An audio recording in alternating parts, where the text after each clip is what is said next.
بسم الله الرحمن الرحيم وإذ أخذنا ميثاقكم ورفعنا فوقكم الطور خذوا ما آتيناكم بقوة واذكروا ما فيه لعلكم تتقون ثم توليتم من بعد ذلك فلولا فضل الله عليكم ورحمته لكنتم من الخاسرين صدق الله العظيم اللهم صل على سيدنا محمد وعلى آل سيدنا محمد أفضل صلواتك بعدد معلوماتك وبارك وسلم عليه سبحانك لا علم لنا إلا ما علمتنا إنك أنت العليم الحكيم. اللہ تعالیٰ کا بے انتہا کرم اور احسان ہے جس نے قرآن مجید کے اس حلقے میں آج پھر ہم سب کو جمع ہونے کی توفیق اور سعادت نصیب فرمائی. الحمدللہ ثم الحمدللہ. اللہ تعالیٰ اس ٹوٹی پھوٹی محنت کو اپنی بارگاہ میں قبول فرمائے، سب کے لیے قیامت کے دن کی مشکل گھڑیوں میں نجات کا ذریعہ اور سبب بنائے، اور اس کتاب مقدس کو اللہ تعالیٰ سب کے حق میں سفارشی بنائے. زندگی کے آخری لمحے تک اس کتاب کے ساتھ وفا نبھانے کی اور اس کی تعلیمات سے فائدہ حاصل کرنے، اس پر عمل کرنے اور دوسروں تک اسے پہنچانے کی اللہ تعالیٰ مجھے آپ سب کو توفیق نصیب فرمائے. سورت کے آغاز میں اس بات کا ذکر ہوا تھا کہ ابتداءً 3 جماعتوں کا ذکر ہوا، مومنین، کفار اور منافقین. پھر اس مسئلے کا ذکر ہوا جس کی وجہ سے لوگ 3 حصوں میں بٹ گئے. وہ مقصودی مسئلہ تھا یا ایھا الناس اعبدوا ربکم الذی خلقکم. نبی پاک صلی اللہ علیہ وسلم نے اللہ کے حکم سے یہ پیغام پہنچایا کہ لوگوں ہر قسم کی عبادت صرف رب ہی کے لیے بجا لاؤ. اس کا ذکر ہوا. پھر اس پر منکرین کے 2 شبہات تھے، ان کے جوابات بھی دیے گئے. ابو آدم علیہ السلام کی تخلیق کا واقعہ بھی ذکر ہوا. پھر اس کے بعد ایک خاص خطاب ہوا بنی اسرائیل سے، کیونکہ مدینہ منورہ میں یہ صورت ابتداء نازل ہوئی اور مدینہ میں اور اس کے قرب و جوار میں کثرت سے یہودی بھی آباد تھے، اور یہودیوں میں بڑے بڑے مولوی بھی تھے، پیر بھی تھے، ان میں نواب اور چودھری بھی تھے.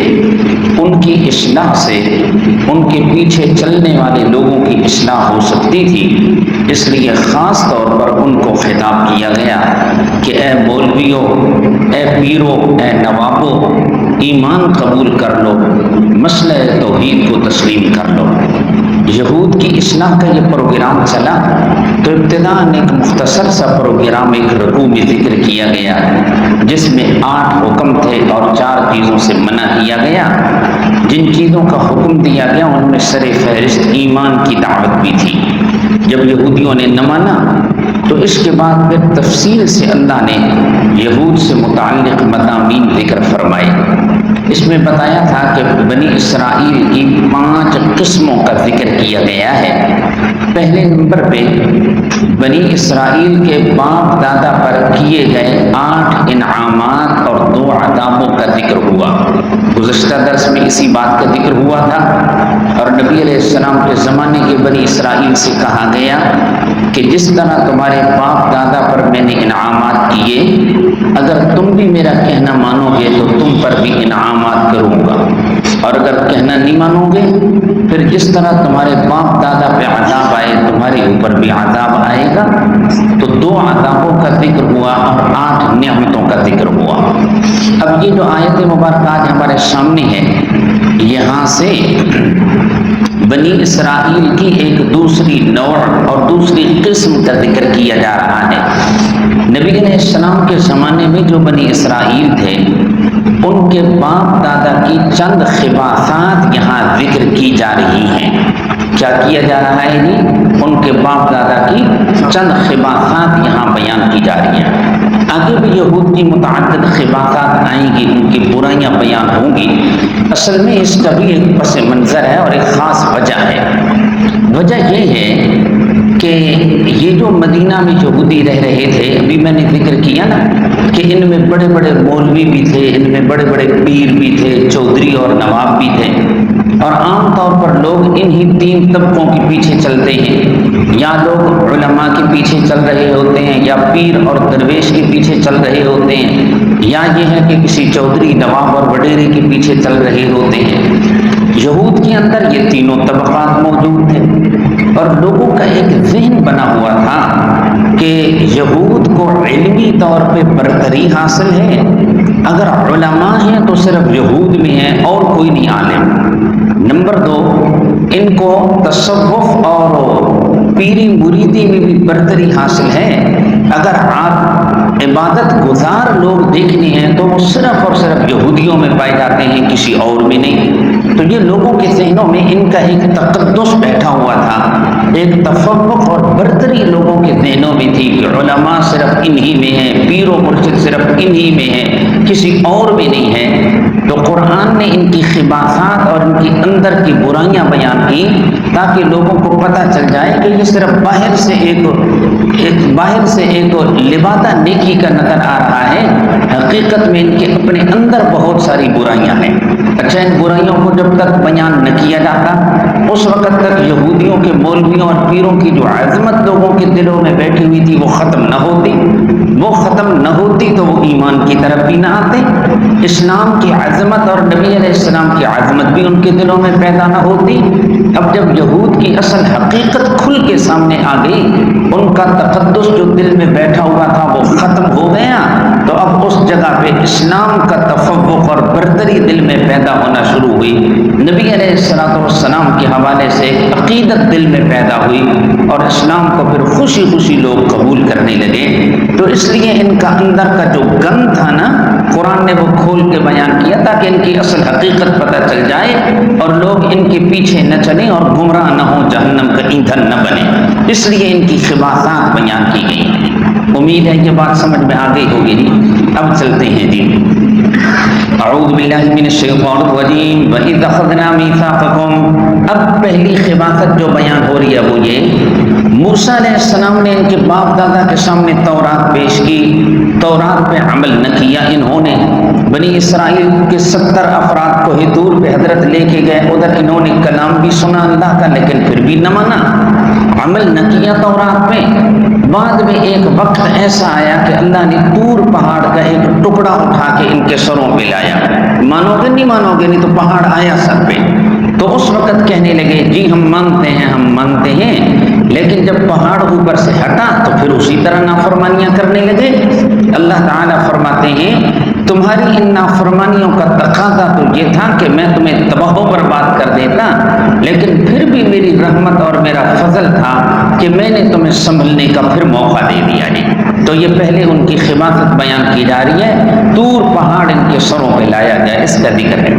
اللہ تعالیٰ فرماتے ہیں وَإِذْ أَخَذْنَا مِيثَاقَكُمْ، اور جب لیا ہم نے تم سے پختہ عہد، وَرَفَعْنَا فَوْقَكُمُ الطُّورَ، اور اٹھایا ہم نے تمہاری اوپر طور پہاڑ کو، خُذُوا مَا آتَيْنَاكُمْ، ہم نے کہا پکڑو تم اس کتاب کو جو ہم نے تمہیں دی، بِقُوَّةٍ مضبوطی کے ساتھ۔ یہ طور پہاڑ حقیقتاً ان کے سروں پہ آیا تھا۔ بعض لوگوں نے کہا کہ مصیبتوں کے پہاڑ ان پہ آ گئے، یہ مراد نہیں ہے۔ اللہ کے لیے جس اللہ نے پہاڑوں کو پیدا کیا اس کے لیے کیا مشکل ہے کہ پہاڑ کے ایک ٹکڑے کو اٹھا کے کسی کے سر پہ لے آئے؟ اور نام پارے میں اللہ نے بڑے واضح لفظ بولے وَإِذْ نَتَقْنَا الْجَبَلَ فَوْقَهُمْ، جب پہاڑ کو جڑ سے اکھیڑ کے ہم نے ان کے اوپر لایا، كَأَنَّهُ ذُلَّةٌ، گویا کہ وہ سائبان ہے، جیسے سایہ کرنے والی چیز ہوتی ہے، بالکل اس طرح۔ وَظَنُّوا أَنَّهُ وَاقِعٌ بِهِمْ، اور انہوں نے یقین کر لیا تھا اب اگر ہم نہیں مانیں گے تو بس پہاڑ ہمارے سر پہ آئے، ہم مر جائیں گے، اسی کے نیچے ہمیں دبا دیا جائے گا۔ تو حقیقتاً پہاڑ ان پہ لایا گیا تھا، پہاڑ کا ایک ٹکڑا۔ اللہ تعالیٰ نے فرمایا خُذُوا، تم پکڑو اس کتاب کو جو ہم نے تمہیں دی، بِقُوَّةٍ مضبوطی کے ساتھ۔ ہو سکتا ہے کسی کے ذہن میں یہ بات آئے کہ قرآن نے کہا لا اکراہ فی الدین، دین میں جبر نہیں ہے، اب یہاں تو پہاڑ ان کے سروں پہ لایا گیا، یہ تو زبردستی ہے۔ تو بات ذہن میں رکھی جائے، ابتداءً اسلام قبول کرنے میں کوئی جبر نہیں ہے، ابتداءً اسلام قبول کرنے میں کوئی جبر نہیں ہے، کوئی زبردستی نہیں ہے، اللہ نے دونوں راستے دکھا دیے، مرضی سے جس راستے کا انتخاب کرے گا اسی کے مطابق نتیجہ نکلے گا۔ لیکن ایک بندہ اپنی خوشی سے، اپنی مرضی سے اسلام قبول کر لے اور کرنے کے بعد پھر وہ باغی بن جائے، تو کون سی حکومت ہے جو باغی کو برداشت کرتی ہے؟ کیا کوئی حکومت برداشت کرتی ہے باغی کو؟ خوشی سے اسلام قبول کیا انہوں نے، لیکن اسلام کے تقاضوں کو پورا نہیں کر رہے تھے۔ اسلام کو صرف چند رسمی باتوں کا نام تو نہیں ہے، یہ تو ایک مکمل دستور حیات ہے، پھر اس کے مطابق زندگی گزارنی ہوتی ہے۔ دیکھیے نا، مختلف محکمے ہیں، مثال کے طور پہ اب ایک فوج کا محکمہ ہے، اب کیا کسی پہ جبر کیا جاتا ہے کہ کوئی زبردستی آئے اور فوج میں بھرتی ہو جائے؟ نہیں کیا جاتا نا، لیکن اپنی مرضی سے اگر کوئی فوج کا انتخاب کرتا ہے اور بھرتی ہو جاتا ہے تو پھر فوج کے جو قوانین ہیں ان پہ عمل کرنا لازم ہے کہ نہیں ہے؟ اگر نہیں عمل کرے گا تو اس پہ زبردستی کی جائے گی نا۔ اسی طرح بچے پڑھتے ہیں، اب کوئی زبردستی نہیں کرتا کہ استاد گھر سے اٹھا کے لے آئے، لیکن اگر ایک بچہ ہے وہ سمجھتا ہی نہیں ہے، وہ مانتا ہی نہیں ہے، ساری کلاس کو وہ خراب کر رہا ہے، تو کچھ نہ کچھ اسے تنبیہ کی جاتی ہے۔ مدرسے میں داخل ہونے کے بعد تو پھر مدرسے کے اصول ضوابط کی پابندی ضروری ہوتی ہے۔ کوئی بھی محکمہ ہے، پولیس کا محکمہ لے لیں کوئی اور، تو یہی معاملہ ہے۔ ابتداءً اسلام قبول کرنے میں کوئی کسی پہ زبردستی نہیں، لیکن جب خوشی سے اسلام قبول کر لیں اور پھر اسلامی احکامات پہ عمل نہ کریں، اسلامی حکومت اگر ہو تو وہ اس بندے پر سختی کر سکتی ہے احکامات پہ عمل کرانے کے حوالے سے۔ امید ہے یہ بات بھی سمجھ آ گئی ہوگی۔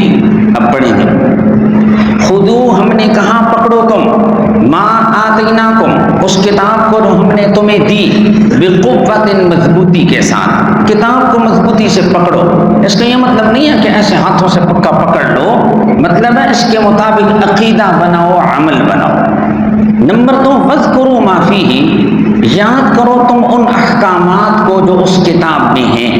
احکام یاد کرنا کیسا ہوتا ہے؟ درس و تدریس کے ذریعے، تعلیم و تعلم کے ذریعے، پڑھو پڑھاؤ، اس کا فائدہ ہوتا ہے، احکامات یاد رہتے ہیں۔ اب میں خود اپنے بارے میں بتاتا ہوں، میں ہوں یا آپ کے مولانا صاحب ہیں، ہم نے قرآن مجید الحمدللہ پڑھا بھی ہے، اس کا ترجمہ بھی پڑھا، لیکن اس کے باوجود اس کی باتیں بھول جاتی ہیں، بار بار لگے رہتے ہیں تو چیزیں یاد بھی رہتی ہیں اور پھر عمل کرنے کا ایک جذبہ بھی پیدا ہوتا ہے۔ آپ کے لیے بھی یہی بات ہے، یہ نہ سمجھے ایک بار بس قرآن کا ترجمہ پڑھ لیا تو بس اس کے بعد ہو گیا، یہ چیزیں ذہن سے نکل جاتی ہیں۔ اگر عمل کرنا ہے تو پھر بار بار پڑھنا پڑھانا، اس کے ساتھ لگا رہنا یہ لازم اور ضروری ہے۔ اللہ سب کو توفیق عطا فرمائے۔ فرمایا وَاذْكُرُوا مَا فِيهِ یاد کرو ان احکامات کو جو اس میں ہے، یعنی پڑھنے پڑھانے میں لگے رہو تاکہ یاد رہے اور عمل ہوتا رہے۔ لعلکم تتقون تاکہ تم گناہوں سے بچ جاؤ، اللہ کے عذاب سے بچ جاؤ۔ ثم تولیتم یہ بنی اسرائیلیوں کی بیماری ہے، فرمایا پھر گئے تم من بعد ذالک اس عہد کو قبول کرنے کے بعد، فلولا فضل اللہ علیکم بس اگر نہ ہوتا اللہ تعالیٰ کا فضل تم پر، ورحمتہ اور اس کی رحمت، لکنتم من الخاسرین البتہ ہوتے تم فوراً تباہ ہونے والے لوگوں میں سے، لیکن میں اللہ کا فضل تھا کہ میں نے تمہیں سنبھلنے کا پھر بھی موقع دے دیا۔ اس کے بعد یہ اگلی آیت مبارکہ میں ایک اور خباثت کا ذکر کیا جا رہا ہے۔ اگلی 2 آیتوں میں حضرت داؤد علیہ السلام کے زمانے کا ایک واقعہ بیان کیا جا رہا ہے۔ سورۃ الاعراف میں اس کی تفصیل ہے، انشاءاللہ تعالی وہاں پہنچیں گے، پڑھیں گے، اور ویسے آپ استادوں سے سنتے بھی رہتے ہوں گے۔ یہ ایک بستی تھی ایلہ، اس بستی کا نام تھا الف یا لام ہا، ایلہ بستی۔ وہ بستی ساحل سمندر پہ تھی۔ اس بستی کے رہنے والے لوگوں کا گزر اوقات مچھلی کے اوپر تھا، مچھلی کا شکار کرتے، کھاتے بھی، بیچتے بھی، اپنا گزارا چلاتے۔ انہوں نے انبیاء کی تعلیمات سے بغاوت کی تو ایک آزمائش میں مبتلا ہو گئے۔ آزمائش ان کے لیے یہ تھی، انہیں حکم تھا کہ ہفتے والے دن تم نے عبادت کرنی ہے، مچھلی کا شکار تم نے نہیں کرنا، باقی دنوں میں مچھلی کا شکار کرنے کی تمہیں اجازت ہے، لیکن ہوتا یہ کہ باقی دنوں میں مچھلی کا نام و نشان نہ ہوتا اور ہفتے والے دن کثرت سے مچھلیاں ہوتی، بار بار منہ نکال رہی ہوتی۔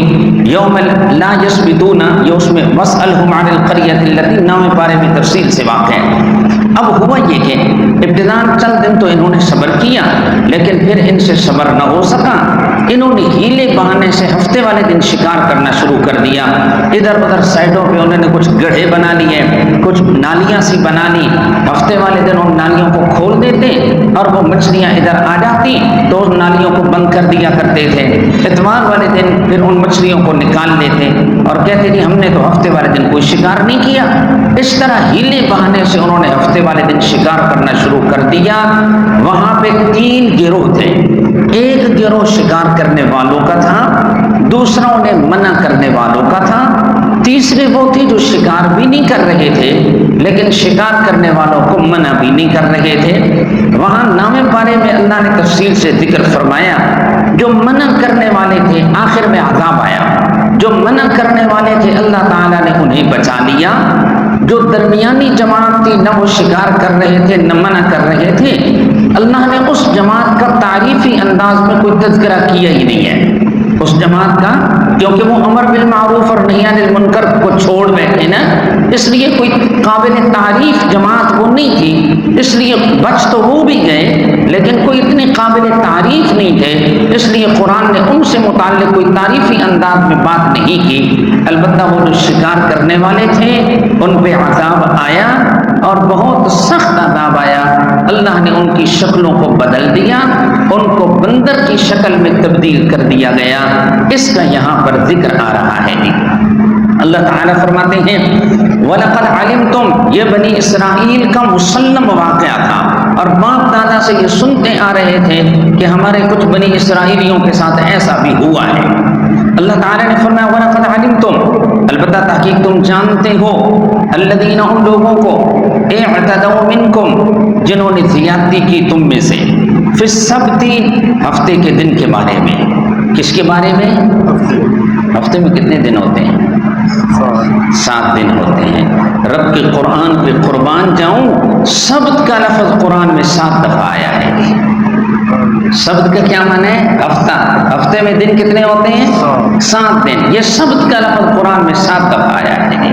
ہاں جی، سبحان اللہ جی۔ دیکھیے فی السبت، اعتدوا، جنہوں نے زیادتی کی تم میں سے ہفتے کے دن کے بارے میں، فقلنا لہم، بس کہا ہم نے ان کو، کونوا، ہو جاؤ تم، قردۃ، بندر، خاسئین، ذلیل، فجعلناها نکالا لما بین یدیہا وما خلفہا وموعظۃ للمتقین۔ یہ جو موجودہ بندر ہیں تو یہ کوئی وہ بندر نہیں ہے، بلکہ شروع سے ہی اللہ نے ان کو بنایا اسی طرح ہے۔ ایک حدیث میں ہے کہ جس قوم کی شکل کو بدل دیا جائے 3 دن سے زیادہ پھر ان کو نہیں رہنے دیا جاتا، پھر اس قوم کو ختم کر دیا جاتا ہے۔ تو یہ جن کی شکل بدلی تھی وہ ختم ہو گئے، یہ جو موجودہ بندر ہیں یہ الگ چیز ہے، اللہ نے ان کو شروع سے بنایا ہی ایسے ہے نہیں۔ فرمایا فجعلناها، ہم نے بنایا اس واقعے کو، نکالا، عبرت، لما بین یدیہا، ان لوگوں کے لیے جو ان کے قریب تھے، جو ان کے ہم زمانہ تھے، وما خلفہا، اور بعد کے لوگوں کے لیے اس کو نصیحت اور عبرت بنایا، وموعظۃ للمتقین، اور یہ واقعہ نصیحت ہے پرہیزگار لوگوں کے لیے کہ پرہیزگار لوگ اپنی پرہیزگاری میں اور آگے بڑھیں، جیسے وہاں پہ اللہ نے پرہیزگاروں کو بچا لیا تھا، آئندہ بھی اگر کبھی عذاب آیا تو پرہیزگار لوگوں کے ساتھ اللہ کی مدد شامل حال ہوگی۔ وَإِذْ قَالَ مُوسَىٰ لِقَوْمِهِ إِنَّ اللَّهَ يَأْمُرُكُمْ أَن تَذْبَحُوا بَقَرَةً، اس میں بنی اسرائیل کے باپ دادا کی ایک اور خباثت ذکر کی جا رہی ہے۔ یہ جو بنی اسرائیلی تھے ان کے دلوں میں گائے کی محبت بیٹھی ہوئی تھی، یہ جس طرح ہے نا جی ہندو گاؤں ماتا والے، تو اسی طرح ان کے دلوں میں بھی کچھ اسی طرح کی محبت بیٹھی ہوئی تھی۔ یہی وجہ ہے کہ جب فرعونیوں سے نجات ملی، موسیٰ علیہ السلام بنی اسرائیل کو لے کے جا رہے تھے، راستے میں ایک جگہ پہ کچھ لوگوں نے گائے کے بت بنائے ہوئے تھے۔ یہ قوم وہاں سے گزری تو موسیٰ علیہ السلام کو کہنے لگی اجعل لنا الہا کما لہم آلیہ، حضرت ہمیں بھی ایسے معبود بنا کے دے دینا جیسے ان کا معبود ہے۔ حضرت نے فرمایا تم بڑے جاہل لوگ ہو، توحید کی برکت سے اللہ تعالیٰ نے تمہیں کامیابی عطا فرمائی، فرعونیوں سے نجات عطا فرمائی، اور پھر تم شرک کا مطالبہ کرنے لگے ہو۔ بہرحال اس قوم کے دل میں گائے کی محبت بیٹھی ہوئی تھی، اور وہ جو سامری نے ان کو گمراہ کیا تھا تو اس نے بھی کیا بنایا تھا جی؟ بچڑا بنایا تھا، اور اس میں آواز سی آنے لگی تو اس کی وجہ سے ساری قوم تباہ ہو گئی۔ اب حضرت موسیٰ علیہ السلام نے انہیں حکم دیا کہ گائے کو ذبح کرو۔ حضرات مفسرین نے مختلف توجیحات لکھی، ان میں سے ایک توجیہ تفسیر مدارک میں ہے فَأَرَادَ اللَّهُ أَن يُهَوِّنَ مَعْبُودَهُمْ عِنْدَهُمْ، اس کا مقصد یہ تھا کہ ان کی نگاہوں کے سامنے ان کے معبود کی توہین ہو جائے، بے عزتی ہو جائے، انہیں پتہ چل جائے کہ جس کو ہم معبود سمجھ رہے تھے وہ اپنے آپ کو نہ بچا سکی، اس نے ہماری رکھوالی کیا کرنی ہے، ہماری حفاظت کیا کرنی ہے۔ گائے کے ذبح کا حکم دیا گیا۔ پھر بنی اسرائیلی اس پر کٹ حجتیوں سے کام لیتے رہے، تفصیل سے قرآن ان کی باتیں ذکر کر رہا ہے، ساتھ ساتھ یہ باتیں انشاءاللہ کریں گے۔ آگے چلتے ہیں۔ وَإِذْ قَالَ مُوسَىٰ لِقَوْمِهِ، اور جب کہا موسیٰ علیہ السلام نے اپنی قوم کو إِنَّ اللَّهَ يَأْمُرُكُمْ، بے شک اللہ تعالیٰ تمہیں حکم دیتے ہیں، أَن تَذْبَحُوا بَقَرَةً، یہ کہ تم ذبح کرو کوئی گائے۔ قالوا، کہا انہوں نے، أَتَتَّخِذُونَا هُزُوًا، کیا آپ بناتے ہیں ہمیں مسخری کیا ہوا؟ حضرت یہ کوئی مذاق ہے؟ اللہ تعالیٰ گائے جیسے جانور کو ذبح کرنے کا حکم کیسے دے سکتے ہیں؟ اتنا مقدس، اتنا پاکیزہ، اتنا اعلیٰ جانور ہے، اللہ تو حکم نہیں دے سکتے، یا آپ مذاق کر رہے ہیں؟ حضرت نے فرمایا احکام خدا بندی میں مذاق کرنا یہ جاہلوں کا کام ہے، اور میں اللہ کی پناہ مانگتا ہوں اس سے۔ قال، حضرت نے فرمایا اعوذ باللہ، پناہ مانگتا ہوں اللہ کی۔ کیا معنی ہے پناہ مانگتا ہوں؟ میں نے شروع میں اعوذ باللہ من الشیطان الرجیم میں یہ بات کی تھی جی، پناہ مانگتا ہوں اللہ کی، ان اکون من الجاہلین، اس بات سے کہ میں ہوں جاہلوں میں سے، یعنی احکام خداوندی میں تمسخر کرنا یہ جاہلوں کا کام ہے، اور میں اس سے اللہ کی پناہ مانگتا ہوں۔ اب قوم کہنے لگی اچھا اگر واقعتاً اللہ کا حکم ہے تو ہمیں یہ بتائیں کہ اس گائے کی عمر کیا ہو، آیا وہ بچیا ہو، یا یہ ہے کہ بڑی عمر کی گائے ہو، یا درمیانی عمر کی گائے ہو، کس قسم کی گائے ہو، ہمیں یہ بھی بتا دیں۔ حضرت نے اللہ تعالیٰ کے حکم سے پھر ان کو بتا دیا کہ گائے کی عمر کیا ہو، دونوں عمروں کے درمیان، نہ بالکل بچیا ہو نہ بڑی عمر کی ہو بلکہ درمیانی عمر کی ہو، یہ تعیین ہو گئی۔ اب جتنے سوالات کرتے گئے اتنی سختیاں ہوتی گئیں ان پہ۔ شروع میں حکم تھا کوئی سی گائے ذبح کر دو، جس عمر کی بھی ہو، جس رنگ کی بھی ہو، جیسی بھی گائے ہو بس ذبح کرو، لیکن جتنے سوالات کیے اتنی ان پہ تنگیاں ہوتی گئیں۔ قالوا، کہا انہوں نے، ادعو لنا، دعا مانگے آپ ہمارے لیے اپنے رب سے، یبین لنا، کہ وہ بیان کریں ہمارے لیے، ما ہیا، کہ وہ کیسی ہو، یعنی اس کی عمر کیا ہو۔ قال، حضرت نے فرمایا انہو یقول، بے شک اللہ فرماتے ہیں، انہا بقرۃ، بے شک وہ گائے ہو، لا فارض، نہ بالکل بوڑھی ہو، ولا بکر، اور نہ چھوٹی بچیاں ہو، چھوٹا بچہ بھی نہ ہو، عوان بین ذالک، ان دو عمروں کے درمیان ہو، فافعلوا ما تؤمرون، کر ڈالو تم جس کا تم حکم دیے جا رہے ہو، زیادہ حجتیں نہ کرو، جس کا حکم دیا گیا بس اس پہ عمل کر لو۔ پھر دوسرا سوال کر دیا، حضرت آپ بتائیں اس گائے کی رنگت کیا ہو، ابھی تو بات واضح نہیں ہوئی، پھر رنگت بھی حضرت نے بتا دی۔ قالوا، کہا انہوں نے، ادعو لنا ربک، آپ دعا مانگے ہمارے لیے اپنے رب سے، یبین لنا ما لونھا، وہ بیان کر دیں ہمارے لیے کہ اس کا رنگ کیسا ہو۔ قال، حضرت نے فرمایا انہو یقول، بے شک اللہ فرماتے ہیں، انہا بقرۃ صفراء، بے شک وہ گائے ہو زرد رنگ کی، فاقع لونھا، گہرا ہو رنگ اس کا، خوب زرد ہو، تسر الناظرین، جو اچھا لگے دیکھنے والوں کو، یعنی گہرا درد ہو لیکن وہ خوش نما ہو، بدصورت نہ ہو بلکہ خوبصورت لگ رہا ہو۔ عمر بھی متعین ہو گئی، رنگ بھی متعین ہو گیا۔ اس کے بعد پھر تیسرا سوال انہوں نے کیا کہ حضرت یہ جو آپ نے گائے بتائی ہے نا، اس قسم کی تو اور بھی بہت ساری گائے ہیں، تو یہ معاملہ ذرا مشتبہ ہے، ہمیں بتائیں کہ وہ گائے کس قسم کی ہو، اس کا کام کیا ہو۔ کچھ گائے وہ ہوتی ہیں کہ انہیں گھر میں باندھا جاتا ہے، قلعے پہ باندھ کے ان کو دیا جاتا ہے، کچھ وہ ہیں کہ ان کو باہر سے چرا کے لایا جاتا ہے، کچھ وہ ہیں کہ ان کے ساتھ لوگ وہ ہل بھی چلاتے ہیں، کچھ وہ ہیں کہ کنویں سے پانی نکالا جاتا تو وہاں پر بھی جانوروں کو باندھا جاتا۔ تو حضرت آپ بتائیں کہ وہ کس قسم کی گائے ہو جس سے کام شام لیا جاتا ہے، کوئی ایسی گائے ہو یا اس سے کوئی بھی کام نہ لیا جاتا ہو، ذرا وضاحت پوری کریں گے۔ قالوا ادع لنا، کہا انہوں نے آپ دعا مانگے ہمارے لیے اپنے رب سے، یبین لنا ما ہی، کہ وہ بیان کرے ہمارے لیے کہ وہ گائے کیسی ہو، یعنی کس کام میں ہو۔ ان البقرہ تشابہ علینا، کیونکہ بے شک گائے رل مل گئی ہیں ہمارے اوپر، وَإِنَّا إِن شَاءَ اللَّهُ لَمُهْتَدُونَ۔ بنی اسرائیلی اب سمجھ گئے تھے ہم جتنے سوالات کرتے جا رہے ہیں، سختیاں ہوتی جا رہی ہیں، یہ حکم ٹلنے والا نہیں ہے۔ وہ سمجھ رہے تھے نا شاید کسی طریقے سے یہ حکم ٹل جائے، حضرت کہہ دیں کہ یار چھوڑو تم گائے ذبح ہی نہ کرو، لیکن جو سوال کرتے ہیں جواب اس کا آ جاتا ہے اور سختی ہوتی جا رہی ہے، اس لیے اب کہنے لگے وَإِنَّا، اور بے شک ہم، انشاءاللہ، اگر چاہا اللہ نے، لَمُهْتَدُونَ، البتہ راہ پانے والے ہوں گے۔ حدیث میں ہے اگر وہ انشاءاللہ نہ کہتے تو کبھی کامیاب نہ ہوتے، انہیں اس قسم کی گائے کبھی نہ ملتی، انشاءاللہ کہا انہوں نے، تو آخرکار ان صفتوں والی گائے انہیں مل گئی، ملی بڑی مشکل سے جا کے۔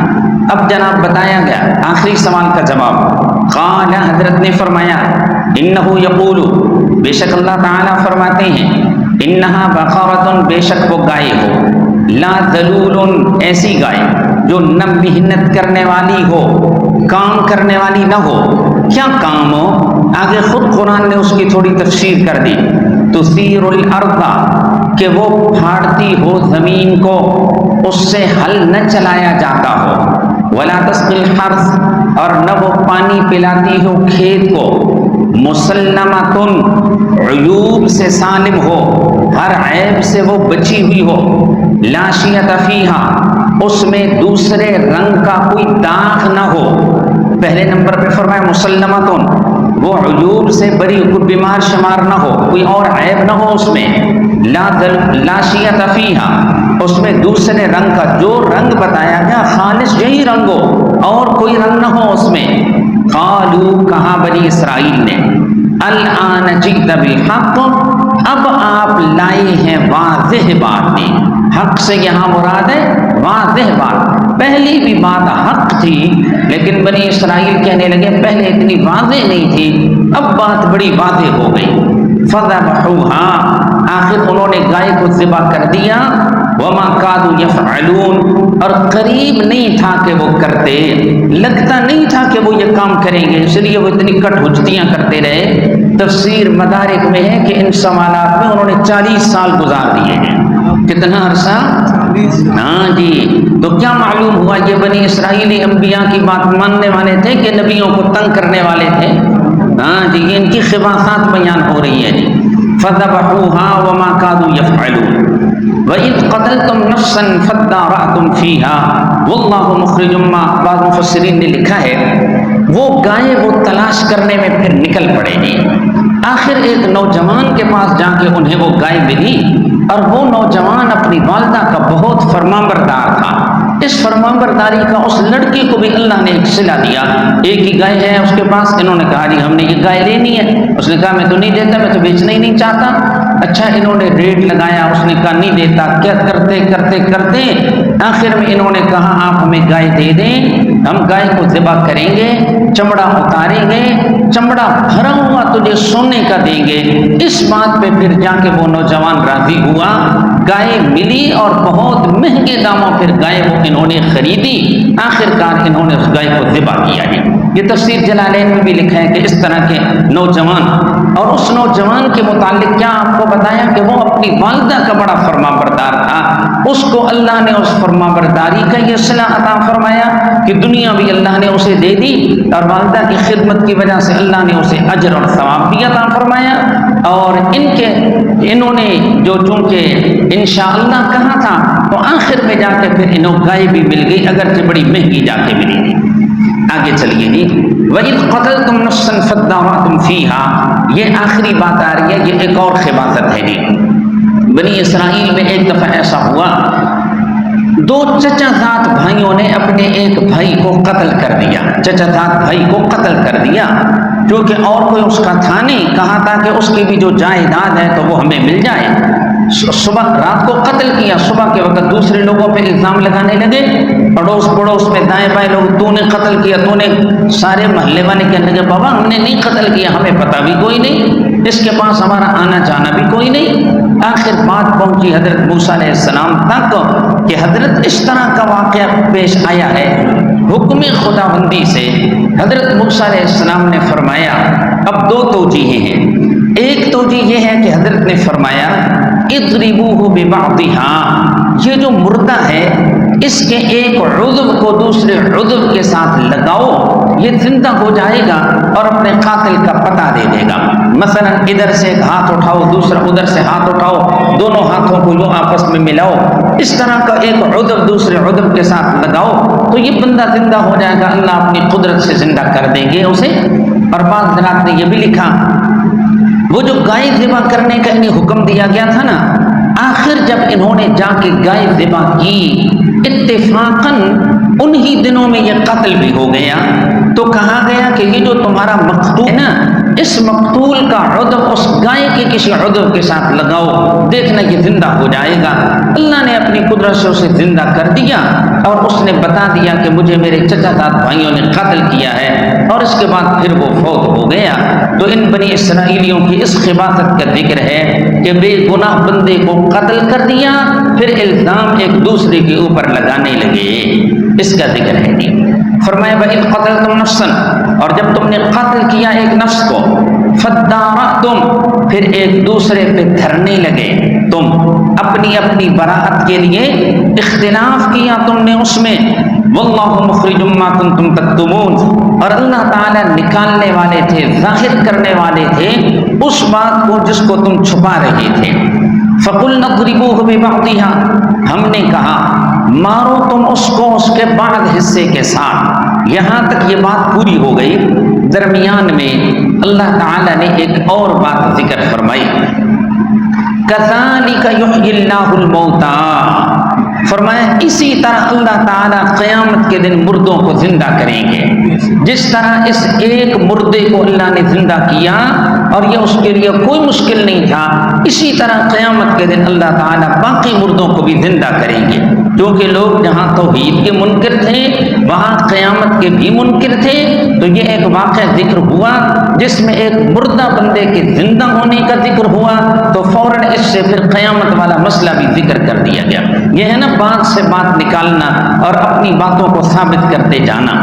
كَذَلِكَ يُحْيِي اللَّهُ الْمَوْتَى، اسی طرح اللہ تعالیٰ مردوں کو زندہ کریں گے۔ وَيُرِيكُمْ آيَاتِهِ، اور اللہ تعالیٰ تمہیں دکھاتے ہیں اپنی قدرت کی نشانیاں، اپنی قدرت کی مثالیں، لَعَلَّكُمْ تَعْقِلُونَ، تاکہ تم مسئلہ سمجھ جاؤ اور اس کے مطابق عقیدہ اور عمل بنا لو کہ جو ذات ایک مردے کو زندہ کر سکتی ہے وہ سب مردوں کو بھی زندہ کر سکتی ہے، اس کے لیے یہ کوئی مشکل نہیں۔ یہاں تک جناب یہ نوع پوری ہو گئی۔ اب اس کے بعد اگلی آیت میں ایک اور بات آ رہی ہے جو انہی سے متعلق ہے۔ فرمایا یہ اتنی باتیں جو ذکر ہوئیں، پہلے بھی تو 8 انعامات اور 2 عذابوں کا ذکر ہوا تھا، ابھی ان کے باپ دادا کی خباثات کا ذکر ہوا۔ فرمایا ان باتوں کا تقاضا یہ تھا، بنی اسرائیل کے دل نرم ہو جاتے، وہ ہمارے پیغام کو قبول کرتے، لیکن بجائے نرم ہونے کے ان کے دل سخت کے سخت رہے، پتھر کی طرح، بلکہ پتھر سے بھی زیادہ سخت ہیں۔ پھر اس پہ پتھروں کی 3 قسمیں ذکر فرمائی۔ فرمایا پتھروں میں دیکھتے ہیں کچھ کچھ پتھر وہ ہوتے ہیں کہ جن سے بڑی بڑی نہریں جاری ہو جاتی ہیں، کچھ پتھر وہ ہوتے ہیں کہ جن سے نہریں تو نہیں جاری ہوتی لیکن تھوڑا تھوڑا پانی ان سے بھی نکل رہا ہوتا ہے، کچھ پتھر وہ ہوتے ہیں جو اللہ کے ڈر کی وجہ سے پہاڑ کی چوٹی سے نیچے گر پڑتے ہیں، پتھر پھر بھی اثر قبول کر لیتے ہیں، لیکن یہ تو اتنے سنگ دل ہیں کہ ذرہ بھر ان کے دلوں پہ ان باتوں کا کوئی اثر ہی نہ ہوا، تو ان کے دلوں کی سختی بیان کی جا رہی ہے۔ دیکھیں جی،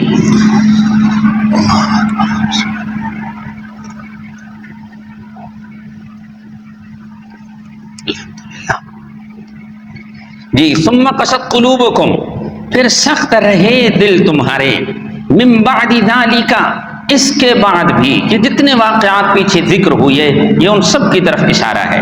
فَهِيَ كَالْحِجَارَةِ، بس وہ پتھر کی طرح، او اشد قسوہ، بلکہ زیادہ ہیں سختی میں، پتھر اتنے سخت نہیں ہوتے جتنے ان کے دل سخت ہو گئے، کیونکہ آگے اسی کی وضاحت ہے، کیونکہ پتھروں میں 3 قسمیں ہیں۔ فرمایا وَإِنَّ مِنَ الْحِجَارَةِ، اور بے شک پتھروں میں سے بعض، لَمَا يَتَفَجَّرُ مِنْهُ الْأَنْهَارُ، البتہ وہ ہیں کہ بہہ پڑتی ہیں ان سے بڑی بڑی نہریں۔ وَإِنَّ مِنْهَا، نمبر 2، اور بے شک پتھروں میں سے بعض، لَمَا يَشَّقَّقُ، البتہ وہ ہیں جو پھٹ پڑتے ہیں، فَيَخْرُجُ مِنْهُ الْمَاءُ، ان سے تھوڑا تھوڑا پانی نکلتا ہے۔ وَإِنَّ مِنْهَا لَمَا يَهْبِطُ مِنْ خَشْيَةِ اللَّهِ، نمبر 3، اور بے شک پتھروں میں سے بعض وہ ہیں جو گر پڑتے ہیں اللہ کے ڈر کی وجہ سے، جو گر پڑتے ہیں کس وجہ سے؟ اللہ تعالیٰ کے ڈر کی وجہ سے۔ دیکھیے جی، ہو سکتا ہے کسی کے ذہن میں آئے کہ پہلے والی 2 باتیں تو ہم نے دیکھی ہیں، بعض دفعہ پہاڑوں سے بڑی بڑی نہریں نکل رہی ہوتی ہیں نا، اور بعض دفعہ ایسا ہوتا ہے کہ چھوٹے چھوٹے چشمے اور تھوڑا تھوڑا پانی نکل رہا ہوتا ہے، یہ تو دونوں چیزیں ہیں۔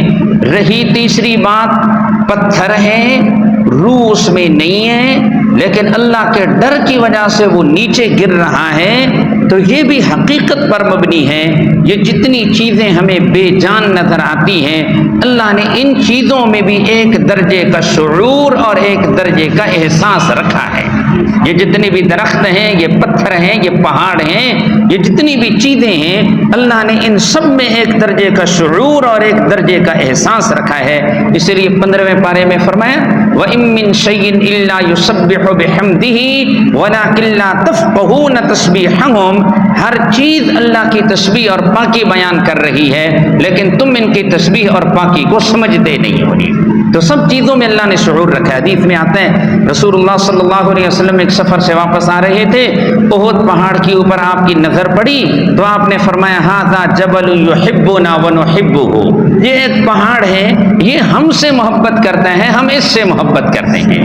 تو دیکھیں نا، اس کے اندر بھی اللہ نے یہ ایک احساس رکھا ہوا تھا کہ وہ نبی علیہ السلام سے محبت کر رہا تھا، آپ کو وحی کے ذریعے بتا دیا گیا، اور نبی علیہ السلام نے فرمایا ہم اس سے محبت کرتے ہیں۔ نبی پاک صلی اللہ علیہ وسلم نے فرمایا، مسلم شریف میں حدیث ہے، آپ نے فرمایا میں اس پتھر کو جانتا ہوں کہ نبوت ملنے سے پہلے جب میں باہر نکلتا تھا مکہ میں، تو جب میں اس کے پاس سے گزرتا تھا وہ مجھے سلام کرتا تھا۔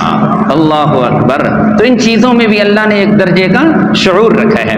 حدیث میں آتا ہے، بے شمار واقعات ہیں جی، ہمارا سبق رہ جائے گا اس لیے صرف ایک بات کر کے آگے چلتے ہیں۔ حدیث میں آتا ہے کہ وہ ایک تنا تھا، نبی علیہ السلام اس کے ساتھ ٹیک لگا کے خطبہ دیا کرتے تھے۔ جب ممبر بن گیا، نبی علیہ السلام پہلی دفعہ ممبر پر جب جلوہ افروز ہوئے، مسجد میں خطبہ شروع کیا تو رونے کی آواز آنے لگی۔ صحابہ رضی اللہ عنہ ادھر ادھر دیکھتے ہیں کون رو رہا ہے، آہستہ آہستہ وہ آواز اونچی ہوتی گئی، کافی اونچی ہوئی۔ نبی علیہ السلام فوراً سمجھ گئے اصل میں وہی تنا جس پہ آپ ٹیک لگایا کرتے تھے، نبی علیہ السلام کے فراق اور جدائی میں اس نے رونا شروع کر دیا کہ نبی علیہ السلام کا جو قرب مجھے میسر تھا، جو آپ میرے ساتھ ٹیک لگایا کرتے تھے، میں اس سے محروم ہو گیا۔ نبی پاک صلی اللہ علیہ وسلم ممبر سے نیچے اترے، اس تنے کے پاس گئے، آپ نے اس کو تھپکیاں دی جیسے بچے کو تھپکیاں دی جاتی ہیں، اس سے اس طرح ہچکیوں کی آوازیں آنے لگی جیسے بچے روتے ہیں اور ہچکیوں کی آوازیں آتی ہیں۔ اللہ اکبر۔ تو یہ چیزیں جو بے شعور ہمیں نظر آ رہی ہیں نا، اللہ نے ان چیزوں میں بھی ایک درجے کا شعور اور ایک درجے کا احساس رکھا ہے۔ اس لیے اللہ نے کیا فرمایا، بعض پتھر وہ ہیں جو اللہ کے ڈر کی وجہ سے اوپر سے نیچے گر پڑتے ہیں جی. لیکن فرمایا ان یہودیوں کے دل تو اتنے سخت ہیں کہ اتنے واقعات بیان ہوئے لیکن ان کے دل ذرہ بھر نرم نہ ہوئے، پتھر سے بھی زیادہ سخت ہیں. اللہ اکبر. آخر میں فرمایا وَمَا اللَّهُ بِغَافِلٍ عَمَّا تَعْمَلُونَ، اور اللہ تعالیٰ بے خبر نہیں ہے ان باتوں سے جو تم کر رہے ہو. تمہارا ایک ایک عمل رب کے علم میں ہے، جیسا عمل ہوگا پھر ویسا ہی بدلہ ہے. جناب من یہاں تک یہ نوع پوری ہو گئی. اب اس کے بعد آگے اس نوع کا ایک تتمہ آ رہا ہے. تتمہ یعنی اسی نوع سے متعلق کچھ اور باتیں ہیں جس میں 5 گروہوں کا مختصر ذکر کیا جا رہا ہے. یہ بھی یہودیوں ہی کے 5 گروہ تھے. اب یہ پہلا گروہ آ رہا ہے یہودیوں کے مولوی اور پیر جو جان بوجھ کر اللہ کی کتاب تورات میں رد و بدل کرتے تھے.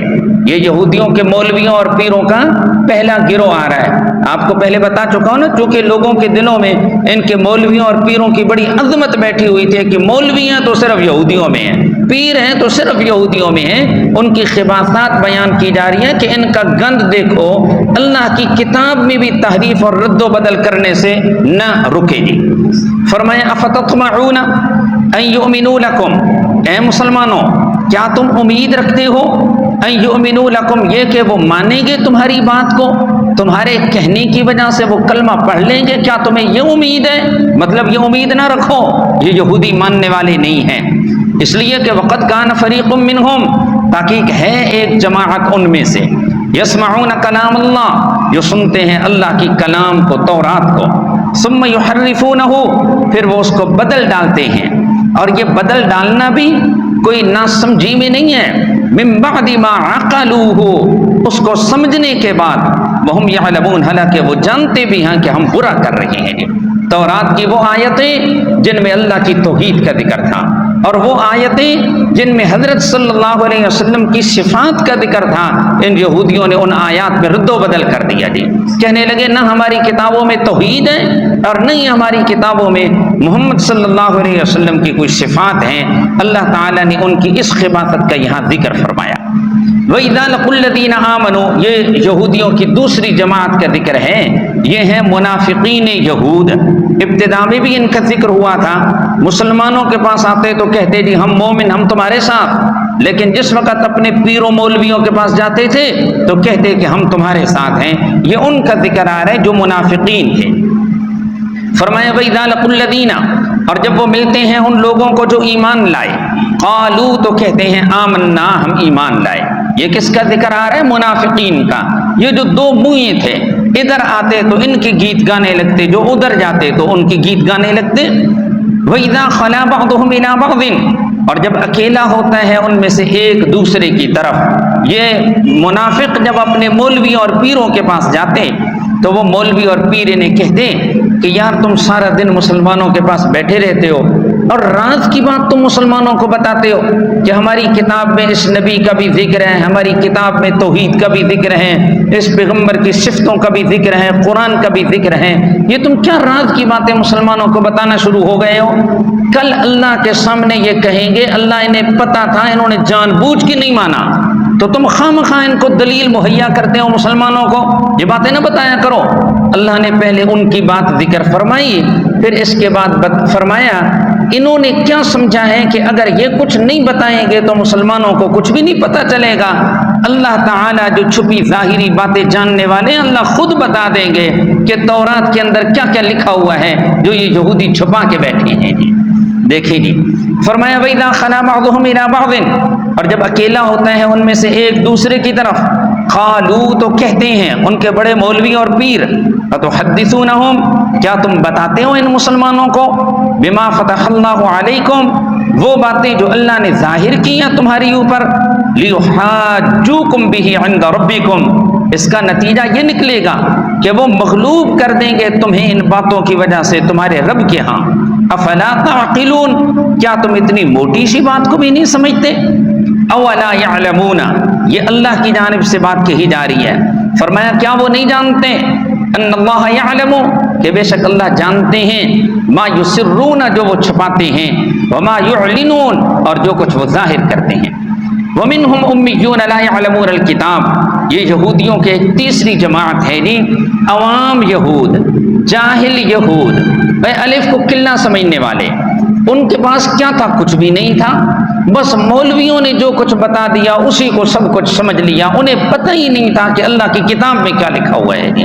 آج بات کلمہ پڑھنے والوں میں بھی ایسی ہے نہیں۔ آپ تو بڑے خوش نصیب ہیں، اللہ تعالیٰ نے آپ کو ایسے استاد دیے جو قرآن کا ذوق رکھتے ہیں، اور ماشاءاللہ آپ سب قرآن سیکھنے والے، پڑھنے والے، جذبہ رکھنے والے۔ اللہ آپ کے ذوق شوق میں اور برکتیں عطا فرمائے، آپ کے استادوں کی بھی صحت میں، عمر میں اللہ تعالیٰ مزید برکتیں عطا فرمائے۔ ورنہ کتنے کلمہ پڑھنے والے ایسے ہیں کہ جنہیں کچھ نہیں پتا کہ قرآن میں کیا لکھا ہوا ہے، بس جو کچھ مولوی صاحب نے کہہ دیا اسی کو وہ دین سمجھ لیتے ہیں، بے شک مولوی کی بات قرآن کے خلاف ہو، حدیث کے خلاف ہو، نبی علیہ السلام کے لائے ہوئے دین کے خلاف ہو، لیکن وہ اسی کو سچ سمجھ کے بیٹھے ہوتے ہیں۔ اسی طرح کا ایک طبقہ تھا یہودیوں میں بھی، قرآن ان کا ذکر کرتا ہے۔ فرمایا ومنہم امیون، اور ان میں سے کچھ لوگ ہیں جو ان پڑھ ہیں، لا یعلمون الکتاب، جو نہیں جانتے کتاب کو، پتہ ہی کوئی نہیں ہے کہ کتاب میں کیا لکھا ہے، الا امانیہ، اس کے دو معنی ہیں۔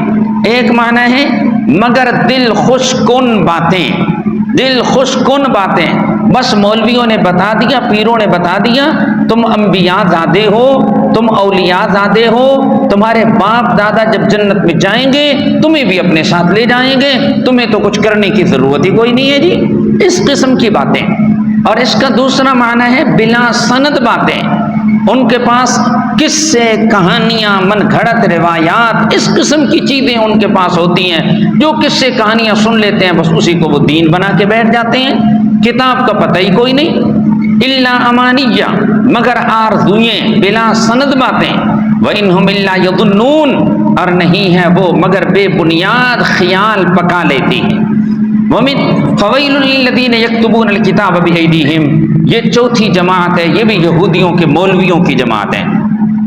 پہلے بھی گزرا ہے نا کہ وہ اللہ کی کتاب تورات میں رد و بدل کرتے ہیں، پہلے تو تھا کہ وہ زبانی رد و بدل کرتے ہیں، اب بات آ رہی ہے کہ وہ لکھ کر کتاب میں رد و بدل کرتے تھے۔ کیا لکھ کر کتاب میں رد و بدل کرتے تھے؟ باقاعدہ طور پہ کتاب کی پوری آیتوں کو بھی اس سے اڑا دیتے اور اپنے پاس سے باتیں داخل کر دیتے، پھر اتنی سینہ زوری اور اتنی جرأت کہ وہ اپنی گھڑی ہوئی باتوں کو کہتے تھے کہ یہ تو اللہ کی باتیں ہیں۔ نعوذ باللہ من ذالک، اس گروہ کا ذکر کیا جا رہا ہے۔ اور یہ سب کچھ کیوں کرتے تھے؟ دنیا کمانے کے لیے، غلط فتوے دیتے، غلط مسئلے بتاتے، دنیا کا مال بٹورنے کے لیے۔ فرمایا فویل للذین، ایسے لوگوں کے لیے 3 بار ویلن کا لفظ بولا گیا ہے۔ ویل یا تو جہنم میں ایک بہت گہرا طبقہ ہے، جہنم میں ایک خاص مقام جہاں شدید ترین عذاب ہوگا، یا اس کا معنی ہلاکت اور تباہی کیا جاتا ہے، مراد تو جہنمی ہے۔ فویل للذین، بس ہلاکت ہے ان لوگوں کے لیے، یکتبون الکتاب بایدیہم، جو کتاب کو لکھتے ہیں اپنے ہاتھوں سے، ثم یقولون، یعنی صرف زبانی رد و بدل نہیں بلکہ ہاتھ سے کتاب میں اپنے پاس سے باتیں گھسیڑ دیتے ہیں۔ ثم یقولون، پھر وہ کہتے ہیں عوام یہود کو، ھذا من عند اللہ، یہ اللہ کی طرف سے ہے۔ غلط فتویٰ دیا مولوی صاحب نے، غلط فتویٰ دیا قرآن حدیث کے خلاف، لیکن اگلے کا ذہن خراب کیا کہ جناب یہ فتویٰ قرآن کے مطابق ہے، یہ اللہ کی بات ہے جی۔ اسی طرح وہ بھی کرتے تھے، بات اپنی ہوتی لیکن جھوٹ بولتے تھے، ھذا من عند اللہ۔ اور یہ سب کچھ کیوں کرتے ہیں؟ لیشتروا بہ ثمنا قلیلا، تاکہ وہ لے لیں اس کے بدلے میں تھوڑا مال، دنیا کا مال بٹورنے کے لیے۔ فویل لہم مما کتبت ایدیہم، پھر 2 بار ان کے لیے ویلن کا لفظ بولا۔ فرمایا ایک تو وہ جو غلط باتیں لکھ رہے ہیں اس کی وجہ سے ان کے لیے تباہی اور بربادی ہے، اور دوسرے نمبر پہ جو حرام مال اس کی وجہ سے کھا رہے ہیں اس کی وجہ سے بھی ان کے لیے تباہی، بربادی اور جہنم کی آگ ہے۔ فویل لہم، پس ہلاکت ہے ان کے لیے، مما کتبت ایدیہم، اس کی وجہ سے جو لکھا ان کے ہاتھوں نے، وویل لہم، اور ہلاکت ہے ان کے لیے، مما یکسبون، اس کی وجہ سے جو وہ کماتے ہیں، وہ حرام کی کمائی۔ وقالوا لن تمسنا النار، یہ 5واں گروہ آ رہا ہے جی، صاحب زادگان کا۔ کس کا جی؟ صاحب زادگان کا۔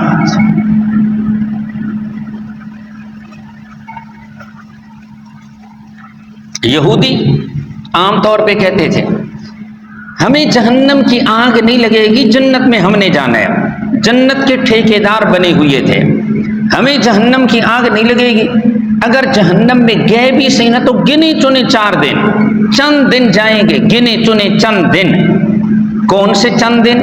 مفسرین نے مختلف توجیحات کی ہیں، ان میں سے ایک توجیہ یہ ہے، وہ کہتے ہیں ہمارے باپ دادا نے وہ جو بچڑے کی عبادت کی تھی نا 40 دن، موسیٰ علیہ السلام کوہ طور پہ چلے گئے تھے، پیچھے باپ دادا نے عبادت کی، بس 40 دن جو ہے ہمیں اس کی وجہ سے جہنم میں ڈالا جائے گا، اس کے بعد تو پھر جنت ہے ہی ہمارے لیے جی۔ اور ایک توجیہ مفسرین نے یہ بھی کی ہے کہ وہ کہتے تھے اگر جہنم میں گئے بھی تو صرف ایک ہفتہ۔ وہ کس طرح؟ ہماری زندگی میں جتنے ہفتے کے دن گزرے ہیں نا، اس کی وجہ سے صرف ایک دن میں ہمیں جہنم میں ڈالا جائے گا۔ ہفتے والے دن کی ساری سزائیں ایک ہفتے کے دن۔ ہماری زندگی میں جتنے اتوار گزرے ہیں نا، تو صرف ایک اتوار کا دن ان سب کے لیے کفارہ بن جائے گا۔ ہماری زندگی میں جتنے سوموار گزرے ہیں نا، ان سب کے بدلے میں ہمیں ایک سوموار کے دن جہنم میں ڈالا جائے گا۔ اس طرح ہمیں صرف ایک ہفتہ جہنم میں ڈالا جائے گا اگر گئے بھی، ورنہ تو جنت ہمیشہ ہمیشہ ہمارے لیے ہی ہے۔ اللہ نے پہلے ان کی بات نقل کی، پھر اس کے بعد اللہ تعالیٰ نے اس کا جواب دیا۔ فرمایا وقالو، اور کہا انہوں نے، لن تمسنا النار، ہرگز نہیں لگے گی ہمیں آگ، الا ایاما معدودہ، مگر چند دن انگلیوں پر گنے ہوئے۔ قل، میرے محبوب آپ جواب میں فرما دیں، کیا کوئی اللہ کے ساتھ تمہارا عہد و پیمان ہو چکا ہے اس حوالے سے؟ اگر ہوا ہے تو بتاؤ کہاں ہوا؟ کوئی عہد و پیمان تو نہیں ہوا؟ بات سمجھ میں آ رہی ہے جی؟ کیا اللہ کے ساتھ کوئی تمہارا عہد و پیمان ہو چکا ہے کہ تمہیں اللہ ضرور جنت میں ڈالیں گے؟ اگر کوئی ہوا ہے تو بتائیں، جبکہ عہد و پیمان تو نہیں ہوا تو معلوم ہوا کہ تم اللہ پہ جھوٹ بول رہے ہو۔ اللہ نے اس قسم کی کوئی بات نہیں کی کہ وہ صرف تمہیں جنت میں بھیجے گا۔ فرمایا قل اتخذتم، کیا لے چکے ہو تم عند اللہ، اللہ کے یہاں سے عہدن، کوئی عہد، فلن یخلف اللہ عہدہ، کہ ہرگز اللہ تعالیٰ خلاف نہیں کریں گے اپنے عہد کے۔ اس کا ایک اور مطلب بھی ہے، کیا تم نے عہد توحید کو قبول کر لیا ہے جس کی وجہ سے اللہ نے تم سے جنت کا وعدہ کیا ہوا ہے؟ حالانکہ تم نے تو عہد توحید کو قبول ہی نہیں کیا، تو پھر توحید کو قبول کیے بغیر تم جنت کے ٹھیکیدار کیسے بن بیٹھے؟ یہ عہد سے مراد عہد توحید ہے۔ ام تقولون علی اللہ، یا معاہدہ تو کوئی نہیں ہوا، بلکہ تم کہتے ہو اللہ تعالیٰ پہ وہ بات لا تعلمون، جو تم نہیں جانتے۔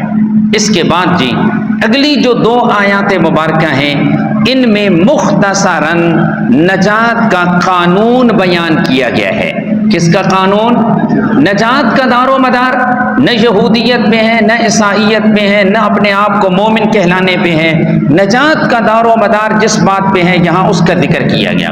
فرمایا جو اپنے ارادے اور اختیار کے ساتھ، پہلے نمبر پہ فرمایا جو اپنے ارادے اور اختیار کے ساتھ کفر و شرک کا انتخاب کرتا ہے، بدکاری کے راہ کا انتخاب کرتا ہے، تو اس بندے کی آخرت تباہ ہو گئی، یہ جہنمی ہے، ہمیشہ ہمیشہ جہنم میں رہنے والا ہوگا۔ نمبر 2، وہ بندہ جو اپنے ارادے اور اختیار کے ساتھ ایمان کو قبول کرتا ہے اور پھر وہ نیک اعمال بجا لاتا ہے، نیک کردار ہے، اطاعت گزار بندہ ہے، اس بندے کے لیے جنت ہے، یہ ہمیشہ ہمیشہ جنت میں رہے گا۔ تو یہ نجات کا اور عذاب کا دونوں قانون یہاں بیان کر دیے گئے ہیں۔ پہلے نمبر پہ عذاب کا ذکر ہے، فرمایا بلا کیوں نہیں، اوپر انہوں نے کیا کہا تھا جی یہودیوں نے، لن تمسنا النار، ہمیں آگ نہیں لگے گی۔ اللہ نے فرمایا کیوں نہیں، بلا کیوں نہیں لگے گی، من قسم، جبکہ قانون یہ ہے جس نے کی برائی، وَأَحَاطَتْ بِهِ خَطِيئَتُهُ، اور اس کو گھیر لیا اس کی برائی نے۔ حضرت عبداللہ بن عباس رضی اللہ عنہما فرماتے ہیں یہاں سیئہ سے مراد شرک ہے، جس بندے نے شرک کیا، جس نے کفر کیا اور پھر گمراہی نے اس کو گھیری رکھا، یعنی آخر تک یہ کافر و مشرک ہی رہا، فَأُولَٰئِكَ أَصْحَابُ النَّارِ، یہ جہنم والے ہیں، ہم فیہا خالدون، یہ اس میں ہمیشہ رہنے والے ہوں گے۔ والذین آمنوا، اس کے مقابلے میں نجات کس کے لیے؟ اور وہ لوگ جو ایمان لائے، وعملوا الصالحات اور عمل کیے انہوں نے نیک، اولئک اصحاب الجنہ یہ جنت والے ہیں، ہم فیہا خالدون وہ اس میں ہمیشہ رہنے والے ہوں گے۔ آپ ساتھی تھک تو نہیں گئے؟ تھوڑا سا اور پڑھ لیں؟ اچھا، وَإِذْ أَخَذْنَا مِيثَاقَ بَنِي إِسْرَائِيلَ، یہاں تک بنی اسرائیل کی 2 نوعیں مکمل ہو گئی۔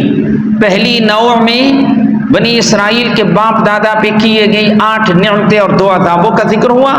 دوسری نوع میں بنی اسرائیل کے باپ دادا کی کچھ خباثتوں کا ذکر ہوا۔ اب یہ تیسری نوع آ رہی ہے جس میں نبی علیہ السلام کے دور کے کچھ منافقوں کی خباثتوں کا ذکر تھا۔ صرف تمہارے باپ دادا ہی رب کے حکموں کو ٹھکرانے والے نہیں تھے، تم بھی پیچھے نہیں ہو، تم بھی احکام خداوندی کو ٹھکرانے والے ہو۔ کتنی باتوں کا تم سے عہد لیا گیا لیکن سارے وعدوں کو تم توڑ بیٹھے جی۔ اب دیکھیں وہ کون کون سے وعدے ہیں۔ فرمایا وَإِذْ أَخَذْنَا مِيثَاقَ بَنِي إِسْرَائِيلَ، اور جب لیا ہم نے بنی اسرائیل سے پختہ عہد، کیا کیا عہد لیے؟ لا تعبدون الا اللہ، نفی بمانا نہیں، لا تعبدون کہ تم عبادت نہ کرو الا اللہ مگر اللہ کی، اللہ کے سوا تم کسی کی بھی عبادت نہ کرو۔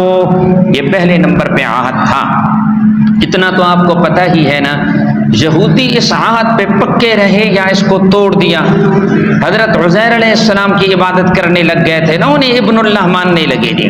تو پہلا عہد عقیدہ توحید کا تھا۔ نمبر 2 وبالوالدین احسانا، اور والدین کے ساتھ اچھا سلوک کرو، مخلوق خدا پہ رحم کرو، اور مخلوق خدا کے حقوق میں سے سب سے پہلا حق والدین کا ہے۔ وبالوالدین احسانا، اور والدین کے ساتھ اچھا سلوک کرو، وذی القربیٰ اور رشتہ داروں کے ساتھ، والیتامیٰ اور یتیموں کے ساتھ، یتیم کس کو کہتے ہیں؟ وہ نابالغ بچہ یا بچی جس کا باپ فوت ہو جائے، بالغ نہیں جی، ہاں 20 سال کا لڑکا ہے یا 20 سال کی لڑکی ہے تو کہتے ہیں جی یہ ابھی بھی یتیم ہے جی۔ یتیم کس کو کہتے ہیں؟ وہ نابالغ لڑکا یا لڑکی جس کا باپ فوت ہو جائے۔ جانوروں میں یتیم وہ ہوتا ہے جس کی ماں مر جائے، کیونکہ جانور کو باپ کا تو پتہ نہیں ہوتا نا، ماں ہی سنبھالنے والی ہوتی ہے جی۔ فرمایا والمساکین، اور محتاجوں کے ساتھ اچھا سلوک کرو، وقولوا للناس حسنا، اور کہو تمام لوگوں کے لیے حسنا نیک بات، یعنی اچھے اخلاق سے پیش آؤ۔ واقیموا الصلاۃ، اعمال جی، واقیموا الصلاۃ، اور قائم کرو تم نماز کو، وآتوا الزکاۃ، اور دو تم زکوٰۃ۔ یہ ان چیزوں کا عہد لیا گیا تھا بنی اسرائیل سے، یہ حکم دیے گئے تھے کہ تم نے یہ کام کرنے ہیں۔ اب نتیجہ کیا نکلا؟ یہ خباثت آ رہی ہے۔ فرمایا ثم تولیتم، پھر گئے تم، ان حکموں کو بھی پورا نہیں کیا نا، پھر گئے تم۔ یہ کس کو خطاب ہو رہا ہے؟ نبی علیہ السلام کے زمانے کے یہودیوں کو نہیں۔ پھر گئے تم، الا قلیلا منکم، مگر تھوڑے تم میں سے جو مخلص تھے، وانتم معرضون، اور ہو ہی تم اعراض کرنے والے، تمہاری عادت ہے پھر جانے کی۔ وَإِذْ أَخَذْنَا مِيثَاقَكُمْ لَا تَسْفِكُونَ دِمَاءَكُمْ، بنی اسرائیل سے 3 اور باتوں کا بھی عہد لیا گیا تھا، یعنی 3 اور باتوں کا بھی حکم دیا گیا تھا۔ ایک حکم یہ تھا آپس میں کسی کو قتل نہیں کرنا، دوسرا حکم یہ تھا اپنے کسی ساتھی کو، بھائی کو، ہم عقیدہ کو اس کے گھر سے نکلنے پہ مجبور نہیں کرنا، قتل نہیں کرنا، کسی کو گھر سے نہیں نکالنا۔ اور تیسرا حکم یہ تھا کہ اگر کوئی گرفتار ہو جائے تمہارے عقیدے مذہب والوں میں سے، اگر کوئی گرفتار ہو جائے تو فدیہ دے کے تم نے اس کو چھڑا لینا ہے۔ اب انہوں نے کیا کیا جی؟ پہلا کیا حکم تھا کہ تم نے آپس میں کسی کو قتل نہیں کرنا، انہوں نے قتل کرنا شروع کر دیا۔ دوسرا حکم کیا تھا؟ کسی کو گھر سے نہیں نکالنا، انہوں نے گھر سے نکالنا بھی دوسروں کو شروع کر دیا، اتنا تنگ کرتے کہ اگلا گھر چھوڑنے پہ مجبور ہو جاتا۔ تیسرا کیا حکم تھا کہ اگر کوئی ساتھی گرفتار ہو جائے تو فدیہ دے کے اسے چھڑا لینا ہے۔ اس تیسری بات کے اوپر یہ عمل کر رہے تھے۔ اگر کوئی ان سے پوچھتا بھائی پہلے لڑتے ہو اور پھر تم فدیہ دے کے اس کو چھڑا بھی لیتے ہو، آخر ایسا کیوں کرتے ہو؟ تو کہتے جی ہمیں کتاب میں اس کا حکم دیا گیا، اللہ نے فرمایا کتاب کی بعض باتیں مانتے ہو اور بعض نہیں مانتے، یہ تمہارا کیسا ایمان ہے؟ ایمان کا تقاضا تو یہ ہے کہ ساری باتوں کو مانا جائے۔ دیکھیے جی ان باتوں کا ذکر آ رہا ہے۔ فرمایا وَإِذْ أَخَذْنَا مِيثَاقَكُمْ، اور جب لیا ہم نے تم سے پختہ عہد لینے کا مطلب یہ ہے کہ تمہیں حکم دیا ہم نے لا تسفکون دماءکم کہ تم نہیں بہاؤ گے اپنوں کے خون ولا تخرجون انفسکم اور تم نہیں نکالو گے اپنوں کو اپنے ہم دین اور ہم مذہب کو من دیارکم اپنے گھروں سے یعنی ان کے گھروں سے ثم اقررتم پھر اقرار کیا تم نے وانتم تشہدون یعنی اس عہد کو مانا وانتم تشہدون اور تم گواہ ہو اس پر اب بھی تم اس بات کو تسلیم کرتے ہو کہ واقعتاً ہم سے یاد لیے گئے تھے کہ اپنے ہم مذہب ساتھیوں کو قتل بھی نہیں کرنا اور ان کو گھروں سے بھی نہیں نکالنا۔ اگلی آیت کے ساتھ ایک بات آپ سمجھ لیں، مدینہ منورہ کے اندر دو بڑے گروہ تھے جن کو مشرک کہا جاتا تھا۔ ایک تھا قبیلہ اوس، دوسرا تھا قبیلہ خزرج، اور یہ وہی لوگ ہیں جو بعد میں امام الانبیاء صلی اللہ علیہ وسلم کی مرید بن گئے اور جن کو انصار مدینہ کہا جاتا ہے۔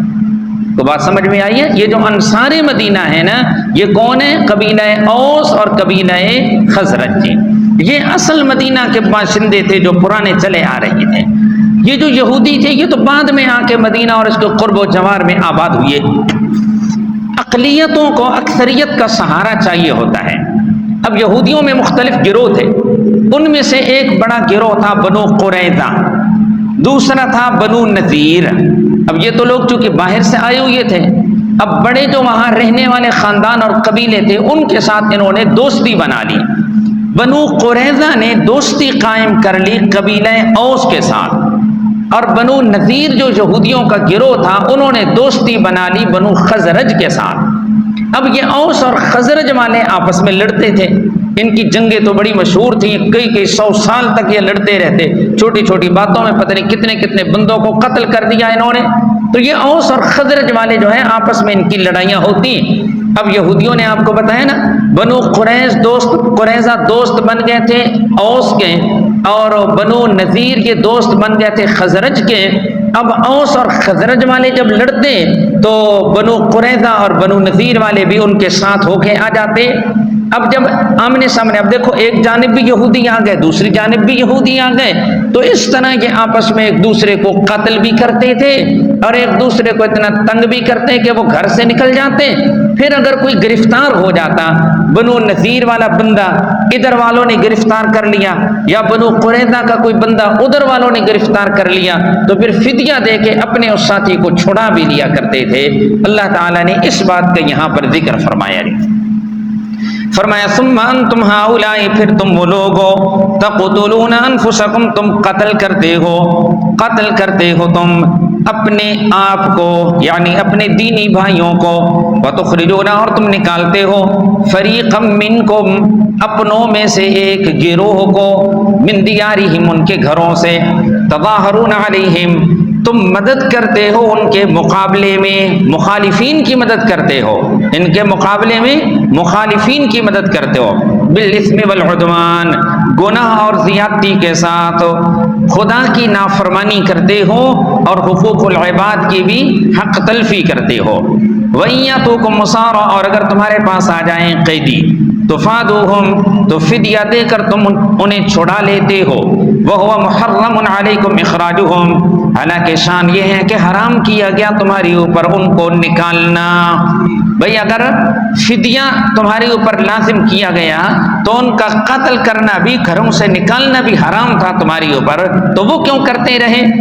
افتؤمنون ببعض الکتاب کیا تم ایمان لاتے ہو تورات کتاب کے بعض حصے کے ساتھ، وتکفرون ببعض اور تم انکار کرتے ہو بعض حصے کا، فما جزاء من یفعل اب آخر میں ثمرہ ہے، فرمایا جو رب کے حکموں کو یوں توڑے اس کی سزا یہ ہے کہ اسے دنیا میں رسوا کیا جائے اور آخرت میں اسے شدید ترین عذاب دیا جائے۔ یہ آخر میں آ کے ان کے لیے سزا کا ذکر ہے۔ فرمایا فما جزاء پس نہیں ہے جزا، من یفعل نہیں ہے بدلہ، من یفعل ذلک منکم جو تم میں سے یہ کام کرے، الا خزی مگر رسوائی، فی الحیات الدنیا دنیا کی زندگی میں، جو یہ کام کرے اس کے لیے دنیا میں رسوائی ہونی چاہیے۔ چنانچہ نبی علیہ السلام کے زمانے میں یہ بنو قریظہ بنو نذیر، پھر ان دونوں کے ساتھ یہی کچھ ہوا۔ بنو نذیر یہ سورۃ الحشر میں اس کے متعلق تفصیل ہے۔ نبی علیہ السلام سے بھی کچھ عہد پیمان کیے، پھر توڑ دیا، پھر آپ صلی اللہ علیہ وسلم کو شہید کرنے، قتل کرنے کا انہوں نے فیصلہ کیا، اور کچھ موقعوں پہ انہوں نے اپنے بندے بھی بٹھائے، آپ پہ پتھر بھی پھینکنے لگے۔ اللہ نے آپ کو وحی کے ذریعے مطلع کر دیا تھا تو بنو نذیر کو پھر جلا وطن کر دیا۔ ان کے لیے یہ سزا تھی، اس علاقے سے ان کو نکال دیا گیا۔ اور وہ جو دوسرے تھے بنو قریظہ، تو انہوں نے غزوہ احزاب کے موقع پہ، اسی طرح بدر کے موقع پہ مشرکین مکہ کا ساتھ دیا تھا، پھر ان کے بھی قلعے کا محاصرہ کیا گیا، ان کے جو مرد تھے ان کو قتل کر دیا گیا، ان کی عورتوں اور ان کے بچوں کو پھر غلام اور قیدی بنا لیا۔ یہ دنیا میں ان کے لیے رسوائی ہوئی۔ باقی رہا معاملہ آخرت کا، تو فرمایا وَيَوْمَ الْقِيَامَةِ، اور قیامت کے دن، يُرَدُّونَ، وہ لوٹائے جائیں گے، إِلَىٰ شَدِّ الْعَذَابِ، سخت ترین عذاب کی طرف، وَمَا اللَّهُ بِغَافِلٍ عَمَّا تَعْمَلُونَ، اور نہیں ہے اللہ پاک بے خبر ان کاموں سے جو تم کرتے ہو۔ یہاں تک جی یہ موجودہ بنی اسرائیل جو نبی علیہ السلام کے زمانے کے تھے، ان کی خباثات بیان ہوئیں۔ اس اگلی آیت میں پھر اس کا تتمہ آ رہا ہے۔ فرمایا اولئک الذین اشتروا الحیات الدنیا بالآخرہ، یہ وہ لوگ ہیں جنہوں نے پسند کر لیا دنیا کی زندگی کو آخرت کے مقابلے میں۔ یہ وہ ہیں جنہوں نے دنیا ہی کو سب کچھ سمجھ لیا ہے، ایمان کو چھوڑ دیا، اللہ کی کتاب کو چھوڑ دیا، پیغمبر کی بات کو پس پشت ڈال دیا، بس دنیا ہی کو سب کچھ سمجھ لیا ہے۔ آخرت میں ان کے لیے شدید عذاب ہوگا، نہ اس عذاب میں کوئی کمی ہوگی اور نہ ہی ان کی مدد کی جائے گی۔ یہ نتیجہ ہے ان لوگوں کا جو اللہ کے اور اللہ کے نبیوں کی تعلیمات کو پس پشت ڈال دیتے ہیں۔ فرمایا اولئک الذین، یہ وہ لوگ ہیں اشتروا الحیات الدنیا، جنہوں نے پسند کر لیا دنیا کی زندگی کو آخرت کے بدلے میں، فلا یخفف عنہم العذاب، بس نہیں ہلکا کیا جائے گا ان سے عذاب، ولا هم ینصرون، اور نہ وہ مدد کیے جائیں گے۔ سبحانک اللہم و بحمدک